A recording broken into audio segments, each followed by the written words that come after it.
Hey Nat, how are you going? Thanks so much for coming on our little interview today. This is our first one into the group, so I'm really stoked to have you to start this with us. Um, I'm just going to introduce you to the group so that they have Sure. a little bit of an idea on who you are. So this is Natalie Cutler-Welsh and she is Go-To Girl. So that's how I first ever heard of Nat. She was Go-To Girl. She was the lady who just was taking over the world with mentoring beautiful women all around the country. So Nat, I'm just going to read this a little bit about Nat. So Nat's superpower is mentoring and motivating people to up their brave, which I love so much because it's about being online and we have to be brave to do that, to say what they want and to make it happen and to absolutely amplify their impact in their own life and to the world. I love that, completely love that. She's the founder and chief connector at Go-To Girl, which I just told you about. She's a co-author of a parenting book, blog, and podcast, If Only They'd Told Me. She's also a diamond level doTERRA wellness advocate at Go-To Girl Essential Wellness. She's the founder, just a few things up her sleeve. She's the founder of the Fun Club 2020 and a mum of three. So as well as being a guest expert, Nat helps her clients get interviewed on the AM show. You might have seen her on the breakfast show, and she does radio, magazines, and all of that, so that collectively we can amplify a positive impact on the world. And Nat's mission is to massively raise the state of mental health and happiness in New Zealand, and who doesn't love that? So welcome, Nat. Thanks so much for being here. And we're just gonna get started and get cracking, and you can tell us a little bit about what you do, and then I'm gonna ask you some questions. Sure. Sounds good. Hi, ladies. Awesome to be here in your group. So I guess today we're going to really talk about how you can amplify your impact in the business that you're in a way that feels true to you. But I know that we're going to focus a lot on social media, which I'm more than happy to do. Awesome. So I'm just going to get started straight away by asking, the vital question, because we are MLM Academy and I teach my girls and guy, we've got a guy in our group, how direct selling is, or social media is so important to direct selling these days. So my first question to you would be, do you think that traditional direct selling still has a place, or will we be left behind if we do not leverage social media? Well, it's an interesting question at this particular time, and I know people will watch this video later, but at the moment, everyone's super paranoid about getting together in person. I just filmed a video about how every smart person should have some form of residual income, and every business owner should have some form of offering that doesn't necessarily require them to actually be in the same room as that person. So what we're really talking about in your MLM business is, yes, there's definitely still a place for direct selling and meeting with someone and connecting in person, especially if you have a product like I do, which is all about smell, that kind of thing, and smelling different products. But they don't need to meet me in person. When someone has enough pain or they're in that position where they're like, listen, honestly, my teenager is so going off the rails right now. Like, what do you have for, whatever? And I can be like, you know what, you got to get Adaptive, or you got to get Console and Peace Oil, so I can tell them they don't need to meet me. We can do it on text. We can do it on voice messages. We can do it on phone. We can do it on Zoom.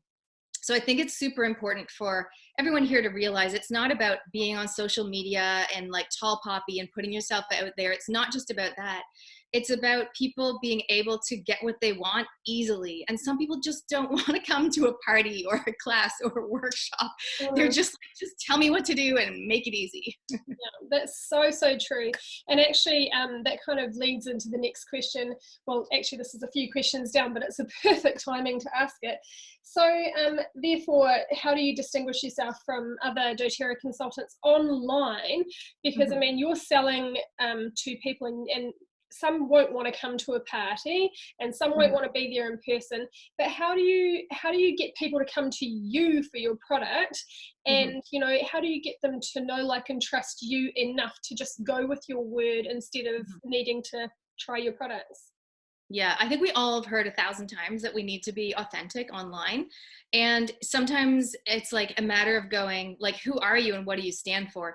So part of what I do with my Amplify thing is I say to people, like, what is your message? What are you all about? Like, if you literally go to my website, it literally says, if you're looking for someone soft and fluffy, I'm not your girl. If you're looking for someone who will tell it like it is, you know, help you up your brave, and have the impact you want, let's chat. Like, it literally says that, because that's who I am. Like, I'm not going to pretend to be some doTERRA person with like a headscarf and a flowy skirt, you know, No zen. like I'm cute and classy. I'm straight up. I'm fun. Like, that's just who I am. So I feel like people, the number one step is to know who you are, is like, who am I? And if you don't know who you are, you can ask some friends, you know, what are 3 words that come to mind when you think of me? Or go to your ideal clients. Like, what are 3 words that come to mind? Like, how would you describe me to someone that's never met me? People will always say energy, and they'll always say fun for me. So that is who I am. And that's what I try to show online. Also, what is your message? Like, what do you stand for? So you guys, I always say things like up your brave. I am about courage, resilience, visibility. If you don't love it, don't do it. Like, I'm give, get. Like, I have all these phrases that I say. So when I'm talking about oils, I weave in my message. I'll be like, if you're feeling it's really hard to up your brave, did you know that ginger is the oil of empowerment? So I'll kind of educate while using my terminology and my things that I'm known for. And some people will be like, oh my gosh, she's too intense. She's too straight up. I really want someone who's more earthy and more ease and grace, because I am not ease and grace. So it's like, I think people will be drawn to who you are, and don't try to be someone you're not. Yeah. We all know this, right? But I think it's so important to figure out, who are you? And also, if I can just add this in, who are you 2020? Like, right? Like Nat 2020, you know, it's going to be different than, like, because we evolve, we change. So just make sure you're showing up, not the same you that you've been for the past 3 years and the same tagline. Yep. So it's like, who are you now? You can reinvent yourself. And I would invite you to do that. If you're just constantly upping your brave and just being so true to who you are, it's not a rebrand. It's just really just being straight up with who you are and owning that, and people will be drawn to that energy. That's very, very interesting and good points. And speaking of brand, bringing me to the question of brand. So you are not Nat doTERRA, or, you know, doTERRA by Nat. You do not use that vehicle as your brand. So you are yourself. Your brand is Nat, go-to girl. So can you talk a little bit more about that? Like, you've said that you weave your products into your brand, but can you expand on how far your brand goes? Who do you serve? What do you do? What is go-to girl, and how do you make that all work together? Is it a whole lot of funnels that lead to one place, or how does that work? Yeah, and that's been an evolution. So there'll be some people in this group that they are like oils with Kate or whatever, and that's cool. I'm not saying change it, but because I've been in business 8 years and I started out as go-to girl, social media and networking. Well, guess what? I don't coach people on social media anymore, because if you don't love it, don't do it, right? So I've evolved my business over the years, and sometimes that can be confusing for people. They go, but Nat, I thought you worked with speakers, but wait a minute, aren't you a diamond in doTERRA? I'm like, listen, I'm helping people to up their brave and raise their resilience, and part of that is wellness. I used to be a parenting coach. I wouldn't say I'm a parenting coach, but guess what? I am a motherhood mentor in some way. I help overwhelmed moms and overworked entrepreneurs to basically say what they want and make it happen. So I'm kind of, it is goals, it is speaking. It doesn't have to be speaking. It's wellness. It's all wrapped up. So here's what it looks like. I recently created a new website, nataliecutlerwelsh.com, and they come in there. If you're looking for someone soft and fluffy, it's not me.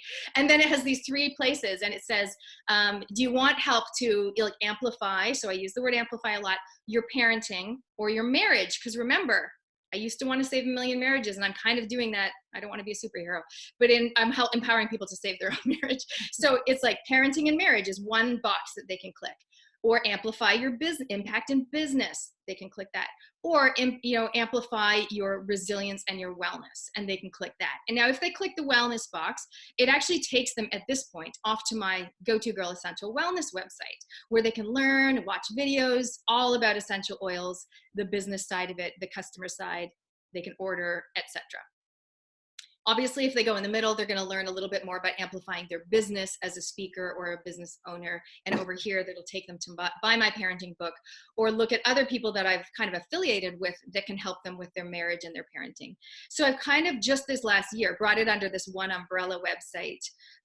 But I think is that working for me? Yes. Am I constantly tweaking my business and my website? Yes, because part of me is going, do I really want to send them to the other website? I think I actually want to keep them here. So I'm going to develop more pages, not too many, that are about the oils. Maybe it's like, I want to be a shopper. I just want a customer, and I'll have one page. I actually want to be a sharer, or I want to earn not just free oils, but I want to earn income. And I'll create another page for those people. And then I'll take them to a call. So again, making it easy for people to contact you is crucial. Like having your phone number on your website. Quite often what I'll do if I'm inviting people to something, I'll be like, text me to RSVP, and I'll put my number on social media, on Instagram. Now, not everyone's going to want to do that, but I want people to text me. I do not want them to email me. I suck at email. So it's like, tell them what to do and make it easy for them to find your number. Or if it's like, book a call with me, then I just signed up for Harmonizely. I used to use You Can Book Me, and I've used Calendly and Schedule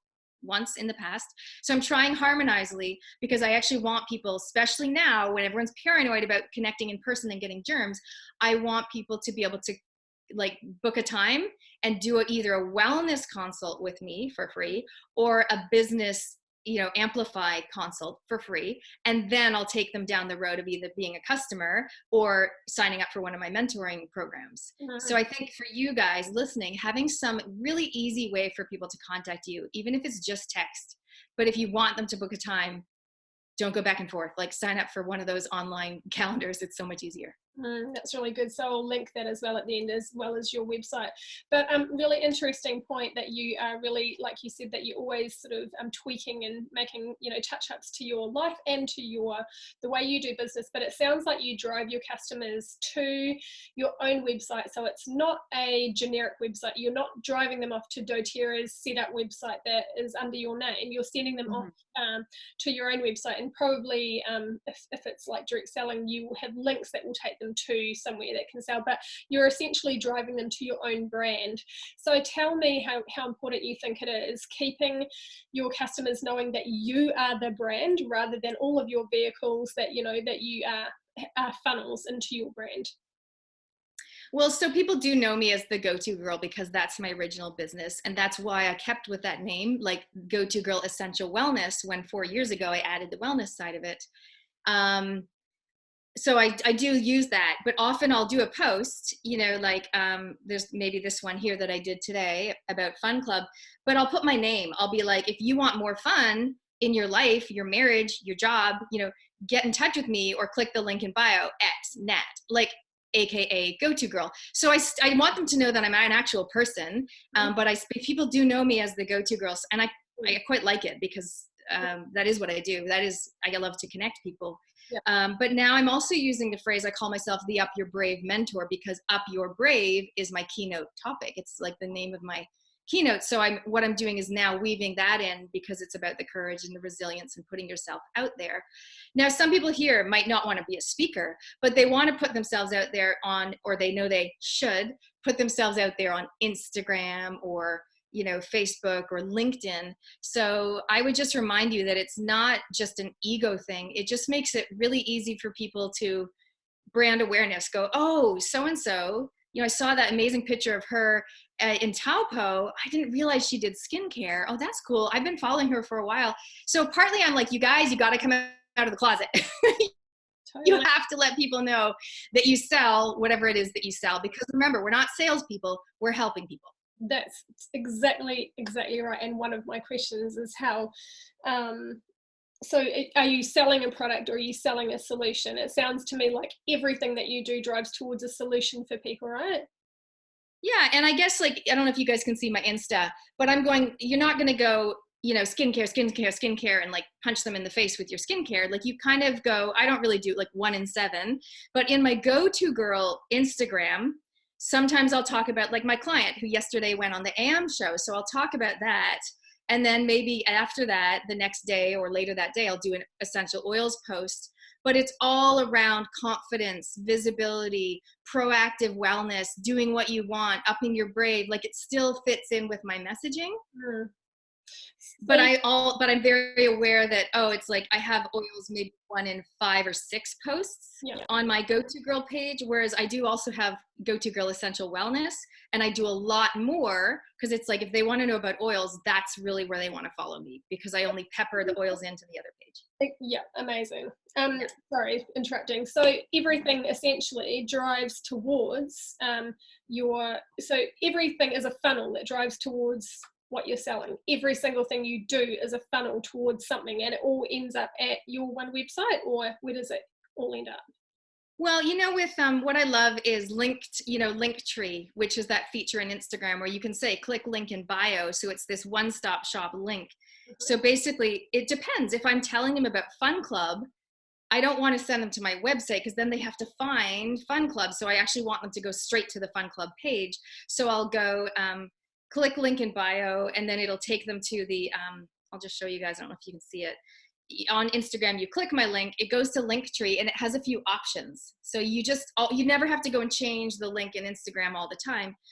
And so Fun Club and I can change the order depending, you can just drag it up and down, but I want Fun Club to be high up on my list. Maybe something I'm not really doing a lot of at the moment, I'll put it down lower. Sure. So Linktree, if you don't know about it, is a super awesome free platform where you can list a whole bunch of different links. Like, you guys might go, if you want to learn about the business, I would certainly recommend doing the odd post or story about the business side of what you do. And then saying, if you're curious about adding a bit of extra income, or being able to go on those holidays, get in touch with me, click the link in bio for whatever, new skin business or whatever, and then just make it super easy for them to find it. Yeah. So just literally making things as easy as possible for people to find the place where you're at, and having everything there for them to contact you. So phone numbers, like you said, you don't like emails, but I guess emails, websites, phone numbers, all to be found in one place, and all of your social media drives them towards your end goal. I love it. I think that's amazing. Let me just have a look through my questions. And okay, so another question, and we talk about the blue sea and the red sea, and about how you distinguish yourself in that ocean full of people who are doing the same thing. That still comes down to brand, doesn't it? And being your complete own brand. So when people see you as Nat from Go-To Girl, who does essential oils and who amplifies, up your brave and all of those things, they still essentially know that your face matches that brand, right? So how important do you think it is to have yourself, your person, your body, your hand, something always, representing yourself in your posts? Super important. I think so. I've got a client right now, she's speaking in Canada, and I'm going, dude, I want to see more of you. Where are the Canada pics? Where are you on your Instagram? Like, she has these beautiful word swag. She has a VA that does stuff for her. And I'm like, where are you? Like, I want to see your hand. I want to see like you holding up the tickets. It doesn't constantly have to be selfie, but it might be your shoes. You're really good at doing this. And I think some people are going, oh, but I don't want it to be about me. And I get that. And if we had more time, I love talking about the personality types in business, because I totally understand that people that are amiables don't want to put themselves out there. They don't want to seem pushy and salesy. Totally hear you. But if you don't put yourself out there, they're going to go to someone else. So you just need to make sure that they know like what you're about, that's your message, and that they know like what you sell. Because if you're so subtle and you don't want to be so pushy, they might literally have had this happen to so many people on my team. They go, so-and-so, like I told them about the oils and how amazing they were, and then they went and bought them from someone else. I'm like, dude, it's because you're like half out of the closet. She probably said, oh, I thought you loved oils. I didn't know I could buy them from you. So you guys, it's like, I'm going to grab you by the shoulders. Come out of the closet. Let people know that hey, you guys, you can even say this. Not only am I such a huge fan of this, whatever you sell, awesome shampoo, but you can also buy it from me. Like sometimes you literally have to spell it out for people. Yeah. I love that so much. So when you put up a sales post, which we've just been talking about as well, how do you post something so that it doesn't sound creepy and it doesn't sound salesy? Like, you can be engaging and everybody's happy for you to engage, and then put up a sales post and suddenly it's like, nobody wants to hear about it. How do you change it for from being a sales post to a solution post? Yeah. I know what you mean. I mean, I think it's all about ratios or balance. It's like I talk a lot about the give, give, get. So you do want to educate, you do want to inspire, but if you're never doing call to action, then you're not in business. You're just in hobby. So I would say just make sure when you scan through your Facebook or your Instagram and just be real, do a little review for yourself, you guys, and go, okay, how often am I actually asking for the sale? And if you do it too much, it's going to be yucky. But if you never do it, you're not going to be in business. So it is a fine balance. So yeah, I'm trying to find an example. Like here's one where I took a photo of me with some ladies at a cafe and I'm going, woot woot, I'm offering free oils wellness consult where we map out your 90 days to more fun and better wellness. Are you up for it? Phone or in person is fine. DM me to book. So it's in my style, which is really straight up, kind of fun. And I'm not going like, I'm just like DM me to book, and I'm just letting them know that they can meet me in person or we can do it on the phone. So that's kind of salesy without being super duper salesy. It's just being authentic and casual and also offering them that call to action. Hey. Exactly. Like here's another one, which is just a product pick. It's not me, it's not my face. And I go, a few of my fave oils for relationships, by the way: passion, magnolia, oil of compassion; forgive, to let go and forgive; jasmine, the oil of sexual healing; neroli, the oil of connection. So what I'm doing is I'm educating a little bit, but then I go, DM me or link in bio to order, kissy face emoji. So I kind of am like educating with a little call to action on the end. Now I don't do that all the time. I was just picking and choosing from my posts the kind of ones that have had a little call to action. Yep. Sometimes I'll be more straight up. Like if you guys had a 48-hour flash sale, or like, guys, if you get this in March, you get this bonus, you can, because you got to tell people. Sometimes they're like, I didn't see the email. I didn't know we could get that free whatever with this month. And they'll be sad if they missed it. So they kind of are relying on you to keep them posted. Yeah, that's exactly it as well. They are relying on you. So if you're a timid person, or like you said, amiable, and you don't want to be out there so much, but it is necessary for you to be out there, because otherwise they don't know what they don't know. And I have the instance of people coming back a month after a sale saying, oh gosh, I didn't hear about the sale, or I didn't know about it. And it's like, you can pummel a piece of information and feel like you're putting it out there way too much, and people will still miss it. So there's no sort of limit to how much you can put your information out there, but I think, like you said, you have to weave in the fun and the casual and the sales posts, and you have to just weave them all in together and stay on brand and have a clear message, just like you are.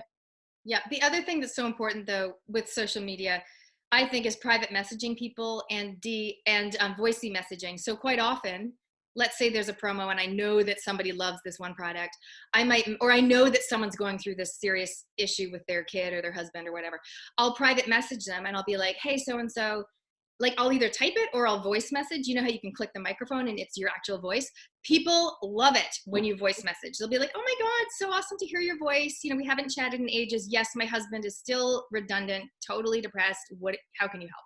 So it's like you just sometimes messaging them. You might not think of that as social media, but it is. You're directly getting in touch with them. You're addressing a need that you're aware of. You're offering a helpful solution, and they're either going to want it or they're not. So I think that is an important part of it. It's not just posting, and then waiting for people to buy stuff. Yeah, and it's just that's a bit of relationship building there, isn't it? When you're actually taking notice that somebody's husband isn't doing so well, and that's just telling them that you care, and that if they need you, they know where to find you, right? Yeah. Yeah, I love it. Oh, Nat, thank you so much. You are such a wealth of knowledge, and that's why you're doing so incredibly well. I've had the pleasure of doing Nat's workshops and just watching her go from strength to strength, and it's such an honour and a privilege to have you on our very first recording for MLM Academy, and we will hope to have you back in again very, very soon to share more of your knowledge with us. Awesome. Thank you so much. It was so much fun. I'll see you guys next time. Thank you. Now put yourselves out there. Up your brand.